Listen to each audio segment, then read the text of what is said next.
আসসালামু আলাইকুম। সবাইকে স্বাগত জানাচ্ছি আমাদের হাতে থাকা সর্বশেষ আন্তর্জাতিক সংবাদে। আপনাদের সাথে আছি আমি আফনান করিম। শুরুতেই সংবাদ শিরোনাম। নারী চিকিৎসক ধর্ষণ হত্যা, কলকাতায় আর.জি. কর হাসপাতালে ভাঙচুর বিক্ষোভ, মেয়েদের দখলে পশ্চিমবঙ্গের বিভিন্ন শহরের রাতের রাজপথ। বিজেপি বাংলাদেশের মতো পরিস্থিতি করতে চাইছে পশ্চিমবঙ্গে, বলছেন পশ্চিমবঙ্গের মুখ্যমন্ত্রী মমতা ব্যানার্জি।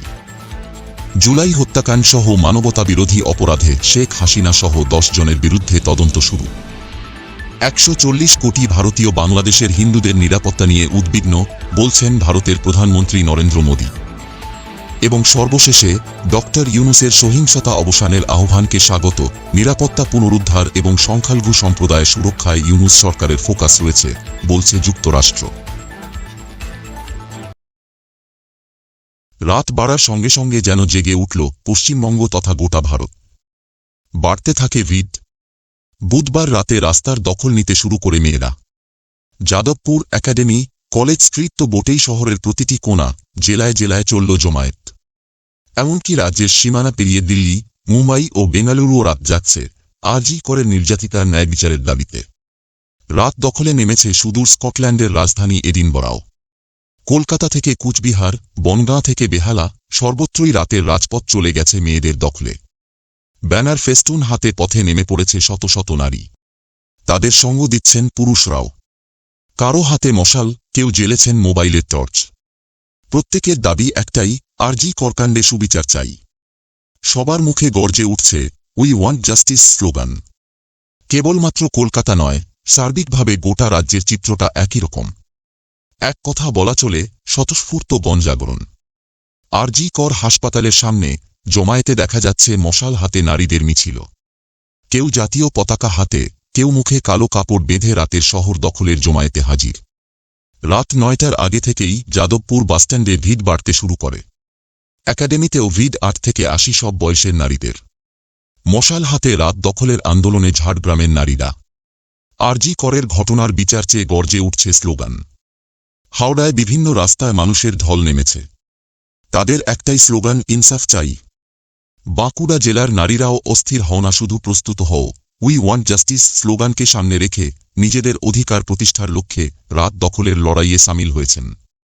বুধবার রাত 9টা থেকে মেদিনীপুর শহরের পঞ্চুরচক রবীন্দ্র মূর্তির পাদদেশ থেকে মশাল জেলে শুরু হয় মিছিল। বিক্ষোভ কর্মসূচি সোনাগাছিতেও। রাত দখলের কর্মসূচিতে পোস্টার ব্যানার হাতে পথে যৌনকর্মীরাও।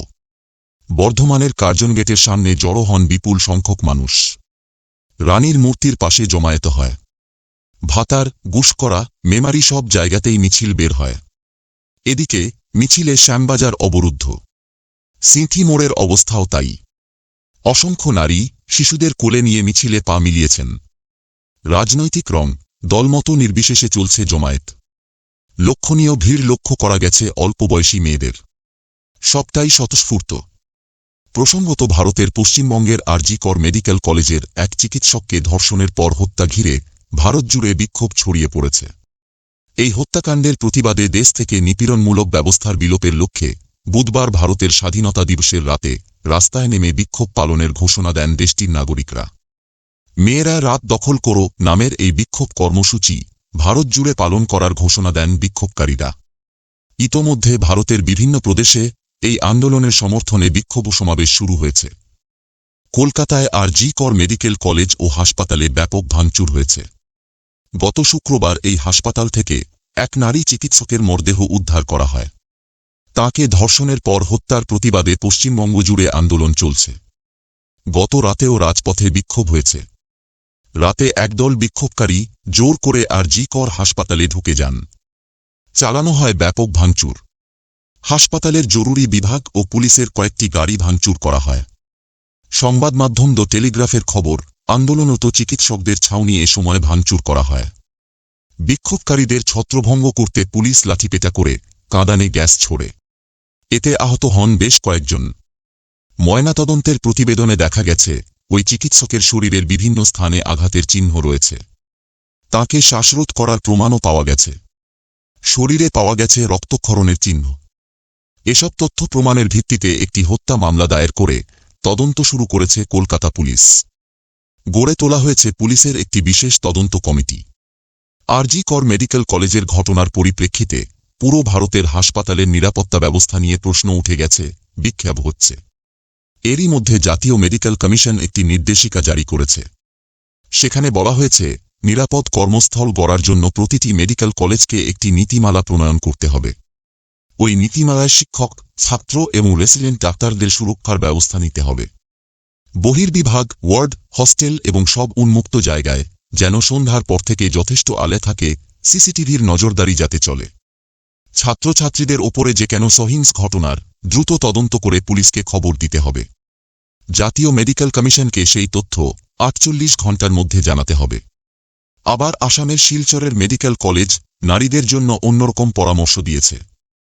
সেখানে বলা হয়েছে, নারী চিকিৎসক, ছাত্রী এবং অন্য কর্মীদের সেই সব জায়গা এড়িয়ে চলা উচিত যেগুলো কিছুটা নির্জন বা যেখানে পর্যাপ্ত আলো নেই। একা চলাফেরা করা এড়িয়ে চলতে হবে নারী চিকিৎসক ও ছাত্রীদের। খুব দরকার না পড়লে রাতে হোস্টেল থেকে না বের হওয়া ভালো। অচেনা মানুষজনকে এড়িয়ে চলা উচিত। শিলচর মেডিকেল কলেজের এই পরামর্শ নিয়ে বুধবার সকাল থেকে সামাজিক যোগাযোগ মাধ্যমে বিতর্ক চলছে। এদিকে নারী চিকিৎসক ছাত্রীকে ধর্ষণ ও খুনের ঘটনার ন্যায়বিচার চেয়ে গোটা রাজ্য জুড়ে যে প্রতিবাদ বিক্ষোভ চলছে, তার সাথে বাংলাদেশের ঘটনার সাথে তুলনা টানলেন পশ্চিমবঙ্গের মুখ্যমন্ত্রী মমতা ব্যানার্জি। বিরোধী দলকে নিশানা করে মুখ্যমন্ত্রী বলেন, সিপিআইএম এবং বিজেপি আপনারা রাজনীতি করছেন। আপনারা ভাবছেন বাংলাদেশে একটা ঘটনা ঘটে গেছে, আমরা সেটাকে টেনে এনে যদি ক্ষমতা দখল করতে পারি। আমি বলবো, আমি ক্ষমতার মায়া করি না। আমি মনে করি যতদিন বাঁচব মানুষের সেবা করে যাব, মানুষকে ন্যায় বিচার দিয়ে যাব। আর যার জন্যই আমি দোষীর ফাঁসির দাবি করেছিলাম। আমাদের পুলিশকে দিয়ে আমরা অনেক কাজ করিয়েছিলাম, তা সত্ত্বেও আপনারা হাইকোর্টে গেলেন। মুখ্যমন্ত্রী বলেন, আরজিকরের ঘটনা টেনে এনে যারা চরিত্র হরণ করছে, এরা ছাত্রছাত্রী নয়, এরা হচ্ছে রাজনৈতিক দল। পরিকল্পিতভাবে করছে, কারণ তারা মমতা ব্যানার্জিকে সরাতে চায়। আরে মমতা ব্যানার্জির শর্তে রেল থেকে দুবার সরে এসেছে। জাস্ট একটা কাঁধে ব্যাগ নিয়ে চলে এসেছি। আমার 1 সেকেন্ড লাগে, কিন্তু আমি অন্যায়ের কাছে কোনোদিন মাথা নত করিনি, করব না। প্রসঙ্গত, বাংলাদেশে কোটা সংস্কারের দাবিতে ছাত্রছাত্রীদের আন্দোলন গণঅভ্যুত্থানের রূপ নেয়। আর তাতেই পতন ঘটে শেখ হাসিনার নেতৃত্বাধীন আওয়ামী লীগ সরকারের। বৈষম্যবিরোধী ছাত্র আন্দোলন চলাকালে সংঘটিত হত্যা, গণহত্যা, নির্যাতন সহ মানবতাবিরোধী অপরাধের অভিযোগে সাবেক প্রধানমন্ত্রী শেখ হাসিনা সহ 10 জনের বিরুদ্ধে তদন্ত শুরু করেছে আন্তর্জাতিক অপরাধ ট্রাইব্যুনালের তদন্ত সংস্থা। 7 দিনের মধ্যে এই তদন্তের অগ্রগতি প্রতিবেদন অভিযোগকারীদের জানানো হবে বলেও নিশ্চিত করেছেন সুপ্রিম কোর্টের এই আইনজীবী। এদিকে বাংলাদেশের হিন্দুদের নিরাপত্তা নিয়ে ভারতের 140 কোটি মানুষ উদ্বিগ্ন বলে জানিয়েছেন দেশটির প্রধানমন্ত্রী নরেন্দ্র মোদী। মোদী বলেন, 140 কোটি ভারতীয় বাংলাদেশের সংখ্যালঘু হিন্দুদের নিরাপত্তা নিয়ে চিন্তিত। ভারত সর্বদা বাংলাদেশের অগ্রগতির শুভাকাঙ্ক্ষী। আমরা আশা করি বাংলাদেশে পরিস্থিতি শিগগিরই স্বাভাবিক হবে। ভারতীয়রা চায় হিন্দু ও সংখ্যালঘুদের নিরাপত্তা নিশ্চিত হোক। তবে বাংলাদেশের নাগরিকদের সুরক্ষায় নোবেল জয়ী অর্থনীতিবিদ প্রফেসর ড. মোহাম্মদ ইউনূসের নিরাপত্তা জোরদার এবং সহিংসতা বন্ধের আহ্বানকে স্বাগত জানিয়েছে যুক্তরাষ্ট্র।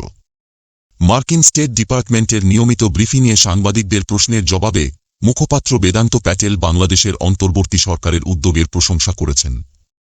নিরাপত্তা পরিস্থিতি এবং মানবাধিকার সমস্যা পুনরুদ্ধারে বাংলাদেশের অন্তর্বর্তী সরকারের অবস্থান নিয়ে এক সাংবাদিক জানতে চান, বাংলাদেশে উন্নয়ন, নিরাপত্তা পরিস্থিতি, মানবাধিকার সমস্যা এবং সেখানে গণতন্ত্র পুনরুদ্ধার সম্পর্কে জানতে চাই। জবাবে বেদান্ত প্যাটেল বলেছেন, বাংলাদেশে সাম্প্রতিক ঘটনা নিয়ে আলোচনা করার জন্য আমরা আমাদের ভারতীয় অংশীদারদের পাশাপাশি এই অঞ্চলের অন্যান্য দেশের সাথে যোগাযোগ করেছি। আমি ব্যক্তিগত কূটনৈতিক আলোচনায় যাচ্ছি না, তবে আমরা বাংলাদেশে সহিংসতার অবসানের পাশাপাশি জবাবদিহিতা এবং আইনের শাসনের প্রতি শ্রদ্ধার জন্য চাপ অব্যাহত রেখেছি। ওই সাংবাদিক আরও জানতে চান, সপ্তাহান্তে 2 ভারতীয় আমেরিকান কংগ্রেসম্যান রাজা কৃষ্ণমূর্তি এবং শ্রী থানেদার ইহুদি পররাষ্ট্রমন্ত্রী অ্যান্থনি ব্লিংকেনকে চিঠি লেখেন। 2 পৃথক চিঠিতে বাংলাদেশে হিন্দুদের জীবন রক্ষায় তার হস্তক্ষেপ এবং সাহায্য চেয়েছিলেন। পররাষ্ট্রমন্ত্রী কি সেই চিঠিগুলো পেয়েছেন? তিনি কি এই 2 কংগ্রেসম্যানের উত্থাপিত ইস্যুগুলোর সমাধান করছেন? জবাবে প্যাটেল বলেন, আমরা কংগ্রেসে অংশীদারদের সাথে জড়িত আছি। আমি সুনির্দিষ্ট চিঠিপত্রের দিকে যাচ্ছি না, তবে আপনারা মনে রাখবেন যে অন্তর্বর্তী সরকার ডক্টর মোহাম্মদ ইউনূসের সহিংসতা অবসানের আহ্বানকে আমরা স্বাগত জানাই। নিরাপত্তা পুনরুদ্ধার এবং সংখ্যালঘু সম্প্রদায়ের সুরক্ষায় ইউনূস সরকারের ফোকাস রয়েছে।